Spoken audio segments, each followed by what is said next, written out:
हर homemaker अपने घर के कामों को अच्छे तरीके से करने के लिए अपनी पूरी एफर्ट लगाती हैं। अगर ये एफर्ट राइट डायरेक्शन में हो तो ये काम बिल्कुल भी हमें भारी नहीं लगेंगे और बिल्कुल ऐसे लगेगा जैसे चंद मिनटों का ही काम था और अच्छे तरीके से ये काम हो जाएंगे। और बहुत से छोटे छोटे टिप्स एंड ट्रिक्स ऐसे होते हैं जिससे हम अपनी मनी को भी सेव कर सकते हैं और अपने टाइम को भी सेव कर सकते हैं। तो चलिए स्टार्ट करते हैं आज की इस वीडियो को। So welcome back to my channel Mish daily routine. आज सुबह जब वॉशरूम की क्लीनिंग के लिए मैं वॉशरूम में आई तो मुझे लगा ये पेस्ट बिल्कुल ख़त्म हो चुकी है तो मैं इसको डिस्कार्ड कर देती हूँ। लेकिन फिर मैंने सोचा कि क्यों ना एक हैक अप्लाई किया जाए और देखते हैं कि इसके अंदर कितनी पेस्ट बाकी रहती है।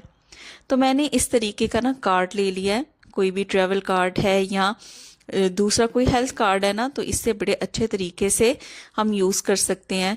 तो जो पेस्ट है ना उसकी बैक साइड से फ्रंट साइड तक मैं इसको लेके आऊंगी। इससे जितनी भी लेफ्ट ओवर पेस्ट होगी टूथपेस्ट के अंदर तो वो अच्छे तरीके से फ्रंट साइड पे आ जाएगी।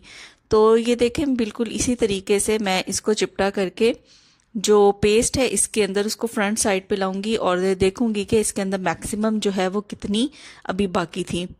तो ये देखें बिल्कुल अच्छे तरीके से जो पेस्ट है उसको मैंने फ्रंट साइड पे कर दिया है। अब मैं इसका कैप ओपन करती हूँ और आपको दिखाती हूँ। तो ये देखें इसके अंदर अभी मैक्सिमम पेस्ट जो है वो बाकी है। तो 2-3 दफ़ा हम इसको आसानी से यूज़ कर सकते हैं। तो डिस्कार्ड करने से पहले छोटी छोटी चीज़ों के अगर हम इस तरीके के टिप्स एंड हैक्स को अप्लाई कर लें तो हम अपनी मनी को भी सेव कर सकते हैं और अपनी चीज़ों को ज़ाया होने से भी बचा सकते हैं।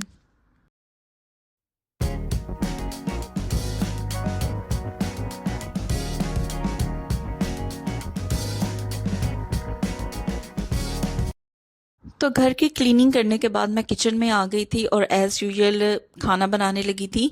तो यहाँ पे देखें प्याज ऐसी चीज़ है जो हर खाने में इस्तेमाल होता है और इसका ये भी होता है कि जब भी हम प्याज काटते हैं तो हमारी आंखों से पानी निकलना शुरू हो जाता है। अपनी काफ़ी वीडियोस में मैं बहुत से टिप्स एंड ट्रिक्स बता चुकी हूँ कि किस तरीके से आप इस प्रॉब्लम को अवॉइड कर सकते हैं। तो यहाँ से सबसे पहले ना मैंने टिश्यू पेपर ले लिया है और इसको अच्छे तरीके से 2-3 दफ़ा ना फोल्ड कर लिया। अब बिल्कुल इसको मैं पास रखूंगी जहाँ पे मैं प्याज कट कर रही हूँ, बिल्कुल उसी एरिया के पास रखूंगी। और उसके बाद मैंने शॉवर बोतल ले ली है और अच्छे तरीके से टिश्यू पेपर को पानी से मैंने वेट कर लिया है। अब ये टिश्यू पेपर आपने बिल्कुल पास रखने हैं कटिंग बोर्ड के।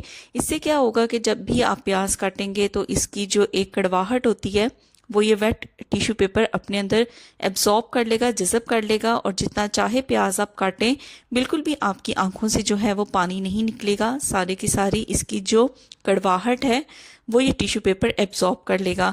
अगर आपको ज़्यादा प्याज काटने हैं और आपको लगे कि टिश्यू पेपर जो है वो खुश्क हो रहा है, ड्राई हो रहा है, तो एक दफ़ा फिर से शॉवर बोतल से स्प्रे कर लें। तो मेरे घर में ना 2 वॉशरूम्स हैं और दोनों वॉशरूम्स में मैं इस तरीके के जो छोटे टॉवल्स होते हैं ना वो ज़रूर रखती हूँ। अब ये छोटे टॉवल्स मुंह हाथ धोने के लिए ही नहीं हैं, इनका बहुत ही एक ज़बरदस्त सा पर्पस है। मैं क्या करती हूँ कि जो भी वॉशरूम का डोर होता है ना उसके पीछे वाली वॉल पे इस तरीके के मैंने कमांड हुक्स लगा दिए हैं दोनों वॉशरूम्स के। और ये जो छोटे वाले टॉवल्स हैं ना ये यहाँ पे मैं हैंग कर देती हूँ।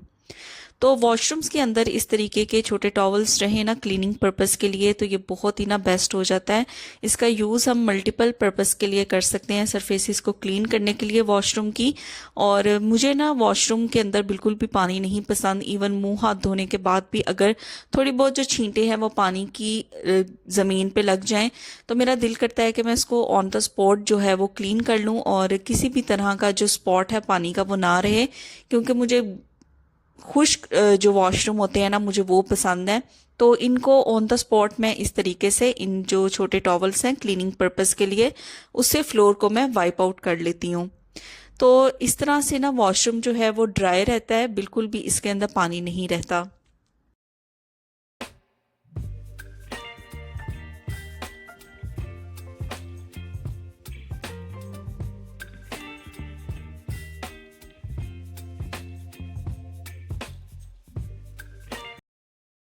वॉशरूम के अंदर ना मैंने इस तरीके की ना एक बकेट सी रखी हुई है। ये बहुत ही कन्वीनियंट रहती है। इसके अंदर जितने भी शैम्पूज़ हैं बॉडी स्क्रब है ना वो मैं इसके अंदर रख देती हूँ। लेकिन काफ़ी टाइम हो गया था मुझे इसको ना क्लीन किए हुए, तो आप देख सकते हैं कि इसकी हालत कितनी ज़्यादा ख़राब हुई हुई है। तो बॉडी स्क्रब या शैम्पू जो हैं वो इसके अंदर निकल निकल के इसकी बेस में आए हुए हैं।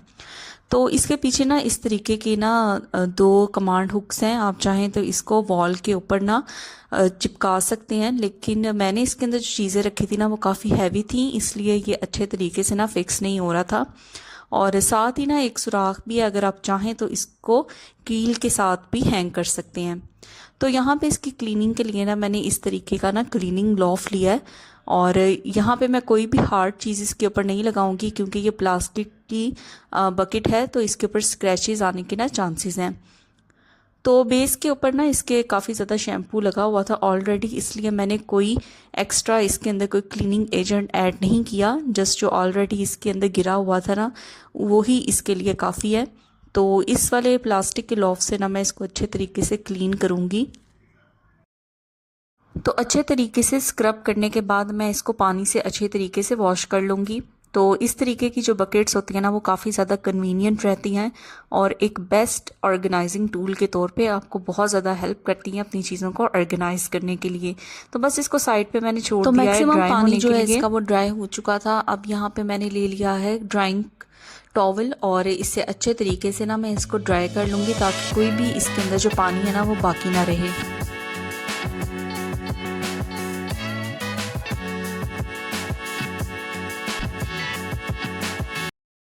तो जितनी भी इसके अंदर डर्ट थी, मैल कुचैल थी, वो सारी की सारी साफ़ हो गई है। और बस इन सारी चीज़ों का मैं दोबारा से अरेंज करके रख दूँगी। तो ये बिल्कुल आप समझ लें जो बाथिंग टब है ना उसके बिल्कुल साथ मैंने ये बास्केट रखी हुई है, तो बहुत ज़्यादा कन्वीनियंट हो जाता है।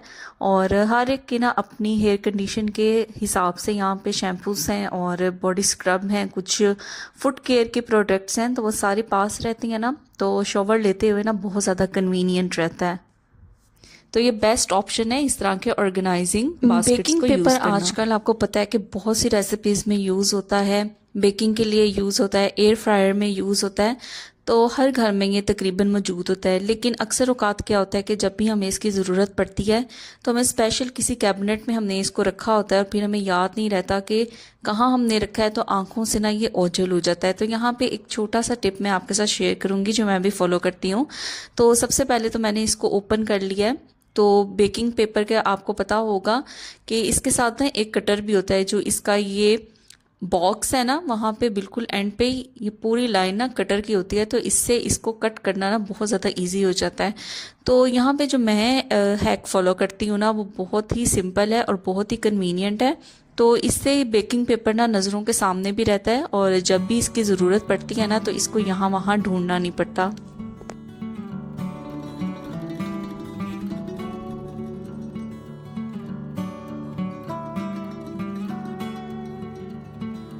तो यहाँ पे मैं इसको रखने लगी हूँ किचन कैबिनेट में, लेकिन बहुत ही डिफरेंट तरीके से। तो थोड़ा सा बेकिंग पेपर जो है उसको मैंने इस तरीके से बाहर निकाल लिया है। अब जो कैबिनेट है उसका डोर मैं क्लोज कर दूंगी। तो ये देखिए बिल्कुल सामने है, जितना भी हमें बेकिंग पेपर रिक्वायर है उतना हम इजीली कट करेंगे। और कट करने के लिए बेकिंग पेपर को बाहर निकालेंगे और थोड़ा सा काउंटर के जो डोर है ना उसको प्रेस करेंगे, तो जितना हमें रिक्वायर होगा ना उतना ईजिली कट के बाहर आ जाएगा। और जो बाकी का रिमेनिंग बॉक्स के अंदर बेकिंग पेपर है ना उसको अगेन थोड़ा सा बाहर की तरफ पुश कर लेंगे ताकि ये नज़रों के सामने रहे। तो बहुत ही ये इजी और कन्वीनियंट वे है। डिश ड्राइंग जो रैक होता है ना इसको अक्सर हम इग्नोर कर देते हैं, इसकी क्लीनिंग की तरफ ना हमारा ध्यान बहुत ही कम जाता है। तो मेरे साथ भी कुछ ऐसा ही हुआ, पता नहीं क्यों मेरे माइंड से स्किप हो गया कि मुझे इसको भी क्लीन करना है। तो आज मैं आपके साथ इसकी कंडीशन शेयर करती हूँ। और ये वाला जो डिश ड्राइंग रैक है ना इसके नीचे इस तरीके का एक प्लेट है, ट्रे टाइप है, जहाँ पे पानी जो है वो सारा गिरता रहता है। तो ये देखें कितनी इसकी बुरी कंडीशन हो चुकी है। तो यहाँ से ही बैक्टीरिया और जर्म्स वगैरह जो हैं वो फिर पैदा होने शुरू हो जाते हैं, और अगर पानी इसके अंदर स्टे करके रहे तो फिर मच्छर भी यहाँ से आने स्टार्ट हो जाते हैं।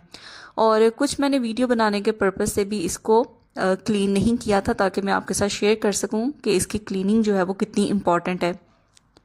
तो यहाँ पे मैं इस तरीके का ना एक क्लीनर यूज़ कर रही हूँ। ये बहुत बेहतरीन ग्रीस कटर भी है, तो बहुत ही बेनिफिशियल है। अमूमन तो मैं घर के अंदर ही जो क्लीनर है ना उसको प्रिपेयर कर लेती हूँ। लेकिन ये मुझे काफ़ी देर हो चुकी थी, मार्केट से मैंने लाया हुआ था, तो मैंने इसको यूज़ नहीं किया था, तो मैंने कहा चलो आज मैं इसको यूज़ करती हूँ। तो जितनी भी ये ट्रे है ना उसके ऊपर अच्छे तरीके से मैं इसको स्प्रे कर दूँगी। स्प्रे करने के बाद मैं स्क्रबर से इसको थोड़ा सा स्क्रब करूंगी और फिर मैं इसको छोड़ दूंगी तकरीबन 10 मिनट के लिए, ताकि ये जो क्लीनर है वो अच्छे तरीके से अपना काम करे और जितनी भी इसके ऊपर मैल कुचैल है या कोई ग्रीस है वो सारी की सारी जो है वो सॉफ्ट हो जाए। तो यहाँ पे 10 मिनट हो चुके थे। अब सिंपल जो बर्तन धोने वाला स्पॉन्ज है उसी का मैं यूज़ करूँगी और अच्छे तरीके से इसको फ्रंट साइड से भी और बैक साइड से भी अच्छे तरीके से स्क्रब कर लूँगी।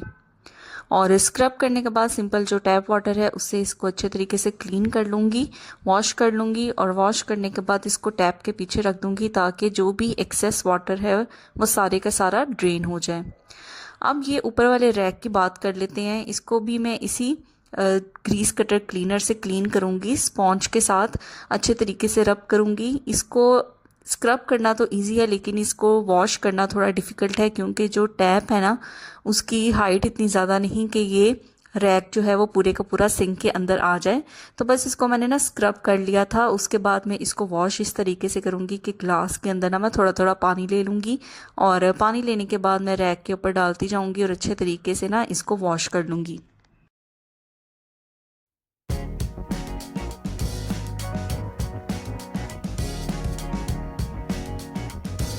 तो अच्छे तरीके से वॉश करने के बाद यहाँ पे मैंने अगेन ड्राइंग टॉवल ले लिया है और जितना भी एक्सेस वाटर होगा उसको मैं इस ड्राइंग टॉवल से अच्छे तरीके से वाइप आउट कर लूँगी। तो यहाँ पे जी हमारा जो डिश रैक है वो अच्छे तरीके से क्लीन हो गया है।